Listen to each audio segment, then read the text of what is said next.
السلام عليكم ورحمة الله وبركاته. نحمد الله العظيم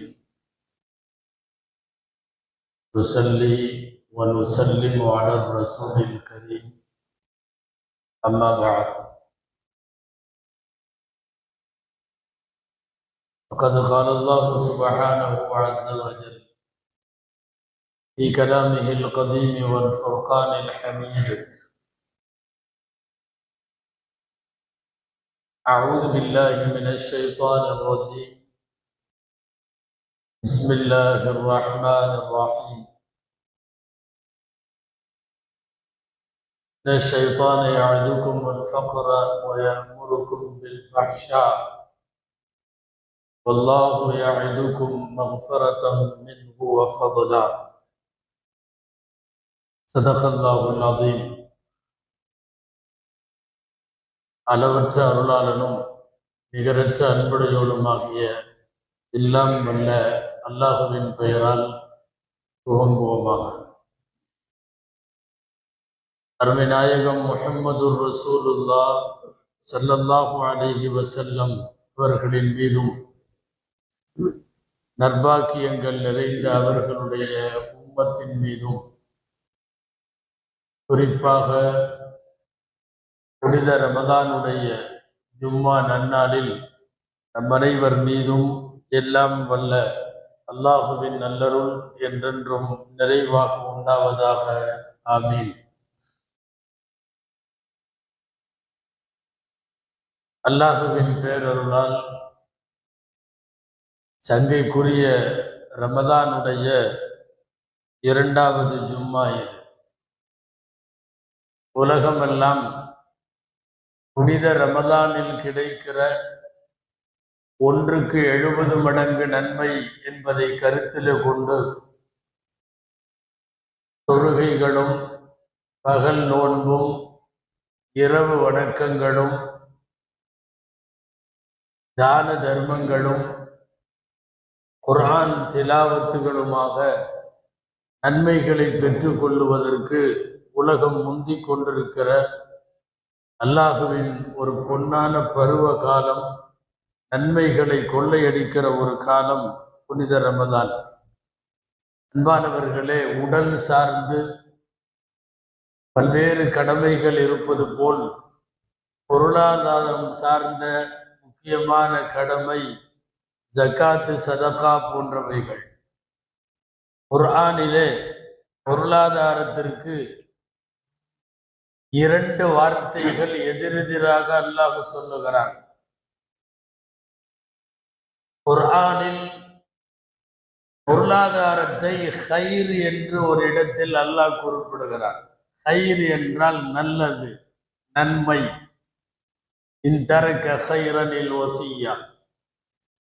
வேறு ஒரு இடம் காசு பணங்கள் எல்லாம் ஃபித்னாக்கள் என்று அல்லாஹ் சொல்லுகிறான். ஃபித்னா என்றால் குழப்பம். நல்லது என்கிற வார்த்தையும் வருகிறது, குழப்பம் என்கிற வார்த்தையும் வருகிறது. இதே போல பல்வேறு இடங்களில் பொருளாதாரம் குறித்து முரண்பாடான வார்த்தைகள். ஃபதுல் என்று ஒரு இடத்தில் சொல்லுகிறான். ஃபதுல் என்றால் சிறப்பு என்று பொருள். அதே குர்ஆனின் வேறு பல இடங்களில் ஜீனத் என்று சொல்லுகிறான். அலங்காரம் என்பது பொருள். சுருக்கமாக சொல்ல போனால், வந்த பொருளாதாரம் சரியாக வந்திருக்குமானால், செலவழிக்கிற முறையும் சரியாக இருக்குமானால் அது அலங்காரம், அது நன்மை, அது சிறப்பு. ஆனால் வருகிற வழியும் சரியில்லை, செலவழிக்கிற வழியும் சரியில்லை, அல்லாஹ் சொன்ன கடமையான ஜகாத்தையும் நிறைவேற்றவில்லை என்றால் அந்த காசு நம்மிடம் இருப்பது ஃபித்னா என்று அர்த்தம். உலகத்திலேயே பொருளாதாரத்தினுடைய கூறுகளை, சட்டங்களை எல்லாம் சமய சட்டமாக வைத்திருப்பது இஸ்லாம் மட்டும்தான். நிறைய உலகத்தினுடைய மதங்கள்ல பொருளாதாரத்தை பத்தி பேசல, அது உலகம் சார்ந்தது, அதனால அதை பத்தி பேச வேணாம் என்று சொல்லி நகர்ந்து கொண்டார்கள். சம்பாதிக்கிற வழிகளையும் செலவழிக்கிற வழிகளையும், அதிலே ஆகுமானவற்றையும் ஆகாதவற்றையும் ஒருவேளை அப்படி உனக்கு காசு பணம் அல்லாஹுவால் வழங்கப்படுகிற போது அது எவ்வளவு சதவீதம், யார் யாருக்கு தர வேண்டும், எப்படி தர வேண்டும், எல்லாம் பட்டியலிட்டு இஸ்லாம் தான் சொல்லி இருக்கிறது.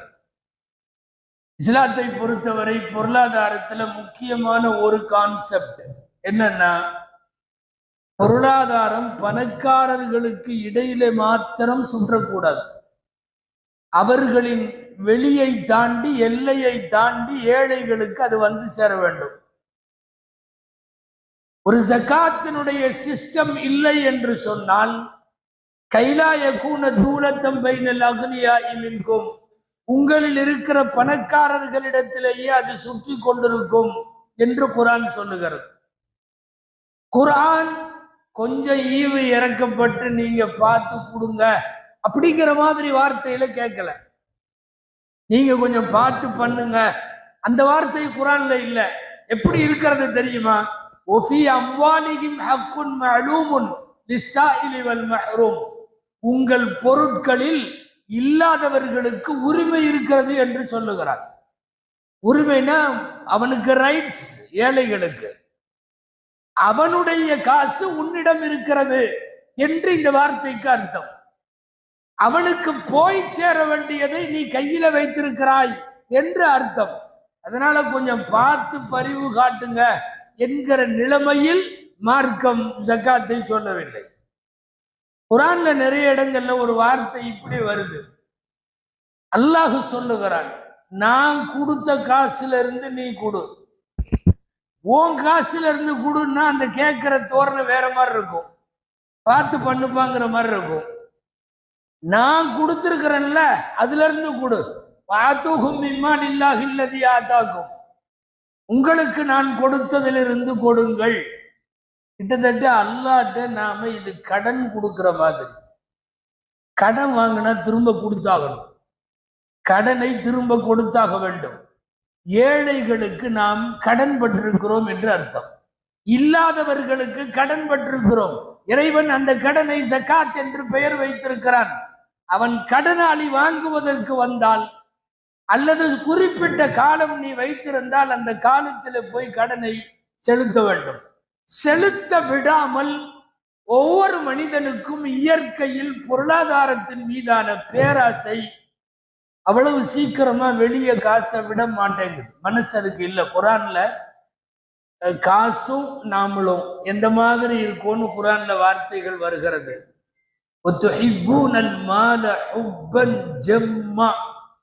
ரொம்ப கடுமையா நீங்கள் காசு பணத்தை நேசிக்கிறீர்கள். இது குர்ஆனுடைய வார்த்தை. எல்லோரையும் பார்த்து சொல்லுகிறார்.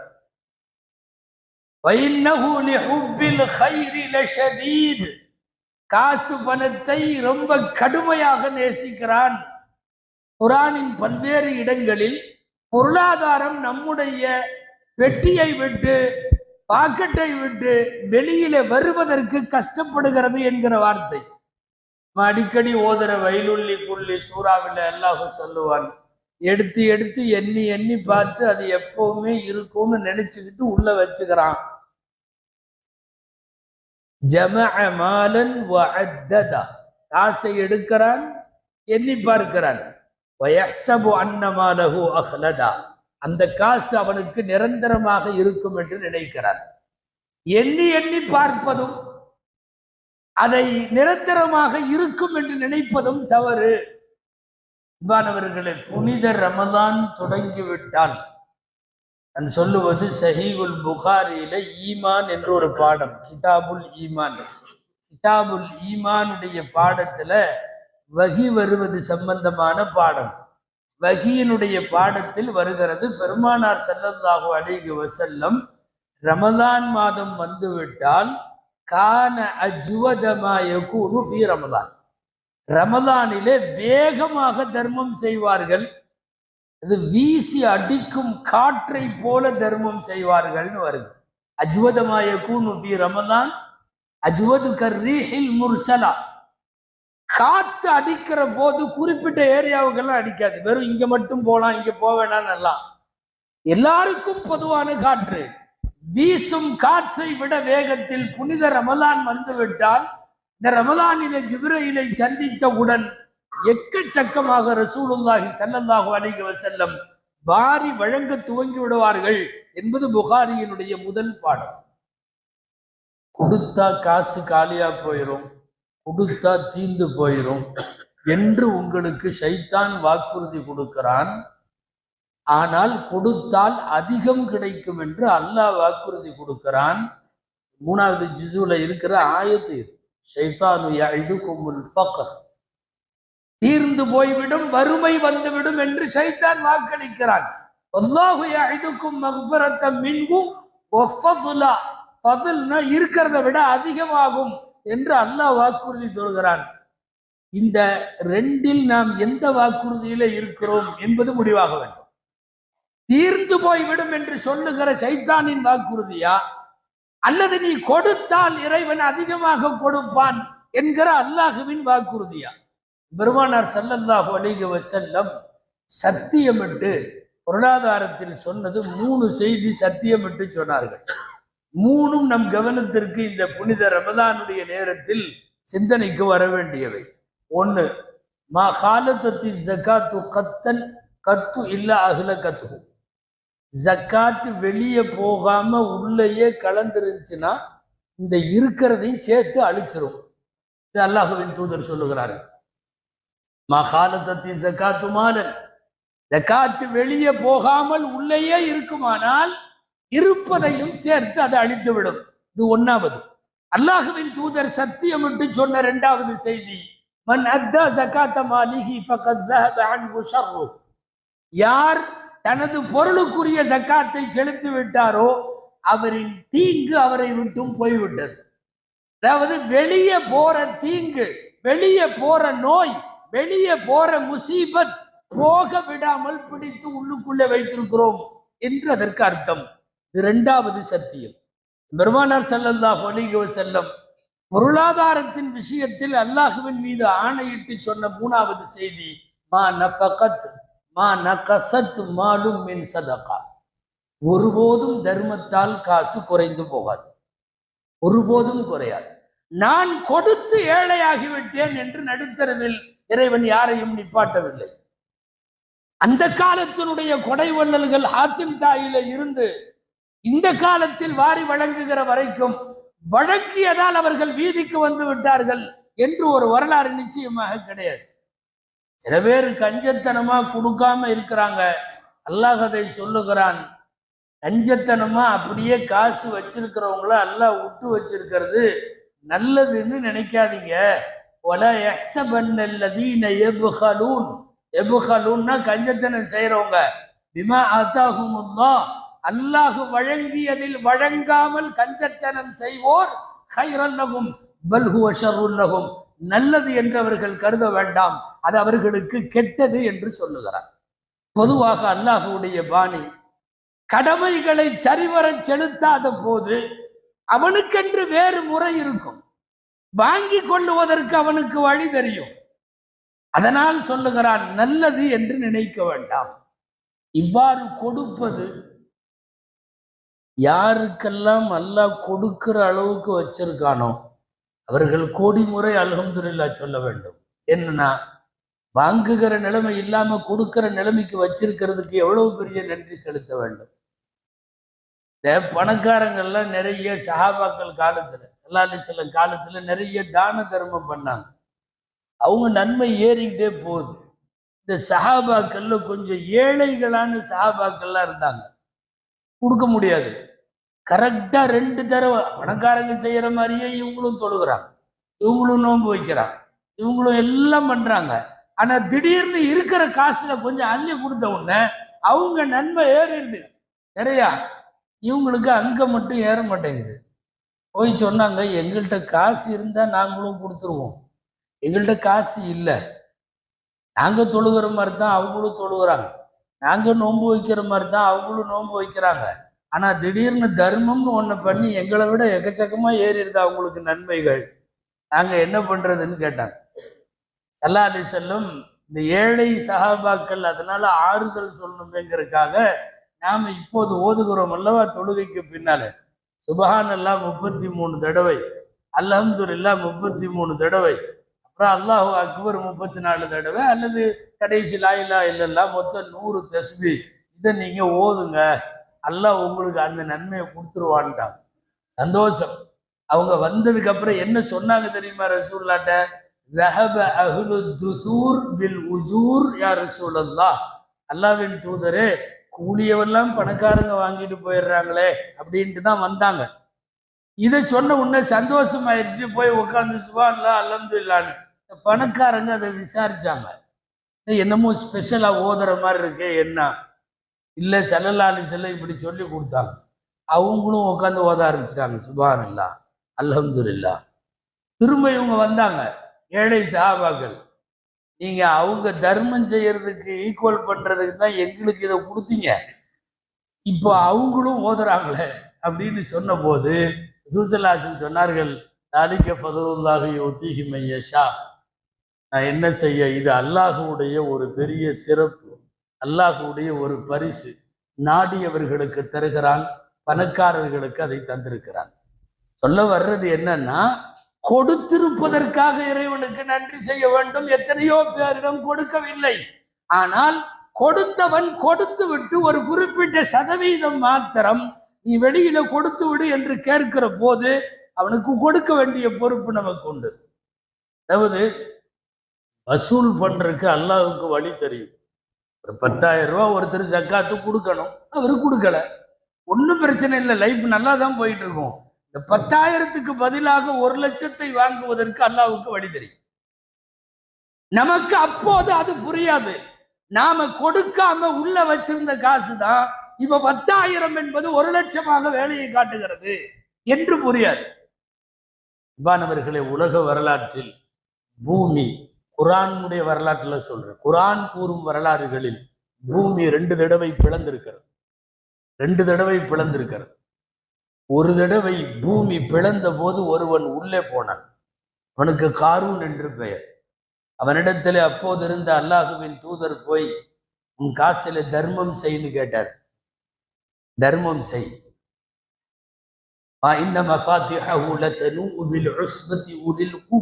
அவ்வளவு காசு இருந்தது. ஒட்டகங்கள் கஜானாக்களின் சாவிகளை சுமந்து செல்லுமாம், அவ்வளவு கஜானா. கஜானா அல்ல, சாவிய ஒட்டகம் சுமந்துட்டு, ஒட்டகங்கள் சுமந்துட்டு போற அளவு. அல்லாஹுவினுடைய தூதராக அப்போது இருந்த நபி போய் சொன்னார் காரூனிடத்தில், லா தன்ஸ நஸீபக மினத் துன்யா வ அஹ்ஸின் கமா அஹ்ஸனல்லாஹு இலைக். உலகத்துல உன் பங்கு என்னன்னு மறந்துடாத. கடைசியில போகும்போது அந்த 6 அடியும் 5 மீட்டரும் தான், அதுக்கு மேல வேற ஒண்ணும் இல்லை என்றெல்லாம் சொல்லி பார்த்த பிறகும், இது என் காசு, என் ஞானம், நான் சம்பாதிச்சதுன்னு சொன்னான். எனது காசுன்னு சொன்னான். பூமி பிளந்தது. அல்லாஹ் அந்த வரலாற்றுல கடைசியில இப்படி முடிக்கிறான் அந்த வரிய, فخسفنا به وبداره الارض فما كان له من فئة ينصرونه من دون الله وما كان من المنتصرين. பூமி பிளந்தது. அவன் உள்ளே போய்கொள்ள வேண்டும், போய்கொண்டே இருக்க வேண்டும் என்பது அல்லாஹ்வுடைய ஏற்பாடு. போய்விட்டான், அவனுக்கு உதவி செய்வோர் யாரும் இல்லை. பூமி 2வது பிளந்தது எப்ப தெரியுமா? நமக்கு தெரியும், ஜம்சமுடைய தண்ணீருக்காக பிளந்தது. ஒரு குழந்தையின் காலடியில பிளந்தது. இந்த குழந்தைக்கு இஸ்மாயில் அலைஹிஸ்ஸலாம் என்று பெயர்.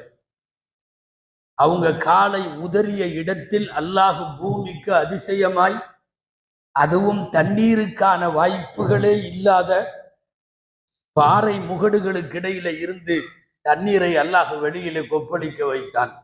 அவருக்கு இஸ்மாயில் என்று பெயர்.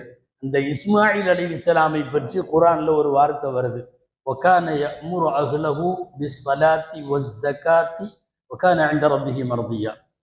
அந்த இஸ்மாயில் ஜகாத்தை கொடுக்குமாறும் தொழுகுமாறும் குடும்பத்தில் அனைவரையும் அவர் உத்தரவிட்டார். ஜகாத்தை சரிவர தாருங்கள் என்று கேட்ட இஸ்மாயிலின் காலடியில் உள்ள இருந்து வெளியே வருது. கொடுக்க மாட்டேன் என்று சொன்ன காரூனுக்கு வெளியே இருந்து உள்ள தூக்கி போடுது.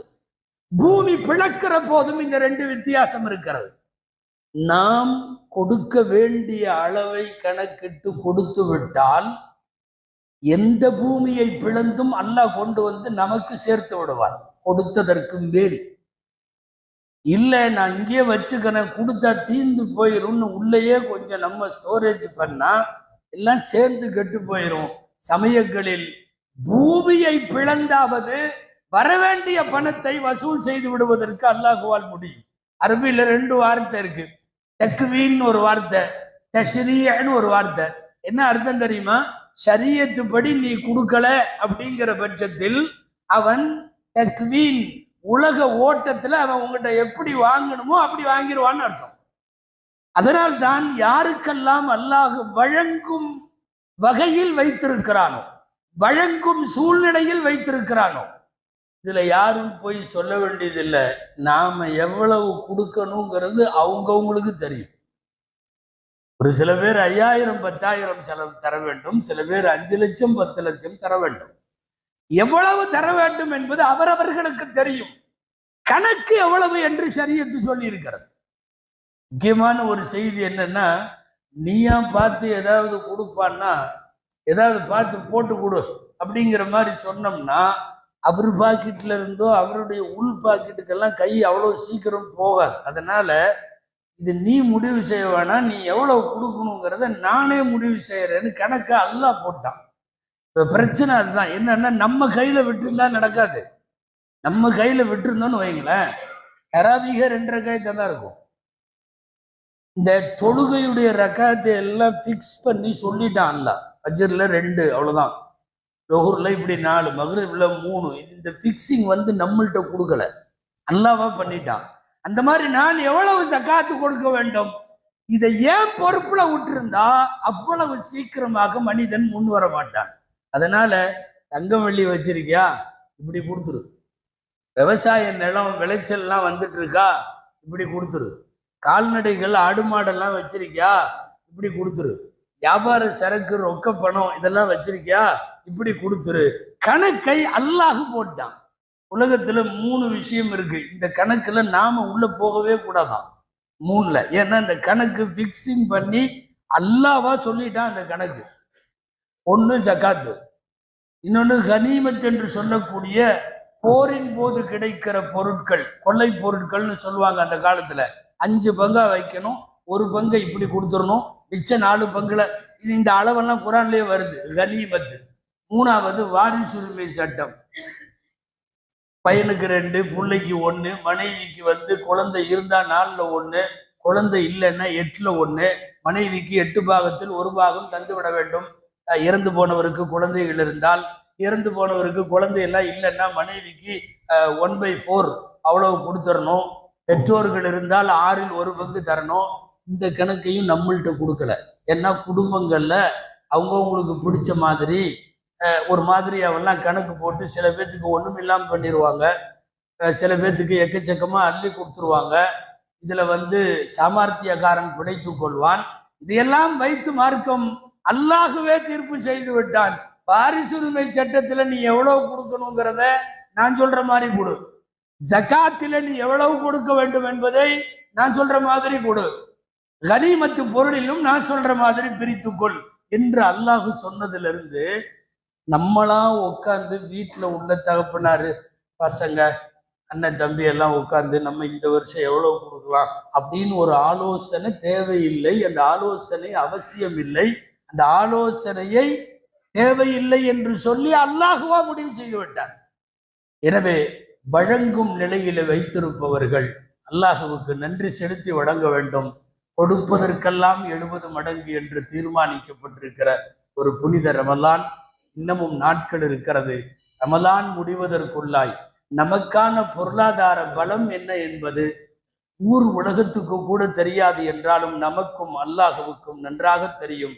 அந்த அடிப்படையில் புனித ரமலானில் எல்லா விதமான இல்லாதவர்களுக்காக, நன்மையான காரியங்களுக்காக, குறிப்பாக உங்கள் சொந்தக்காரர்களிலே இருக்கக்கூடிய ஏழைகளுக்காக நீங்கள் வாரி வழங்க வேண்டும். அல்லாஹ் பரக்கத்தை செய்வான். எல்லாம் வல்ல அல்லாஹு ஜல்ல ஷானஹு தஆலா புனித ரமலானுடைய எல்லா கைரு பரக்கத்துகளையும் பெற்றுக்கொள்வதற்கு அல்லாஹ் தௌஃபீக் செய்வானாக. ஆமீன். வ ஆகிரு தஅவானா அனில் ஹம்துலில்லாஹி ரப்பில் ஆலமீன்.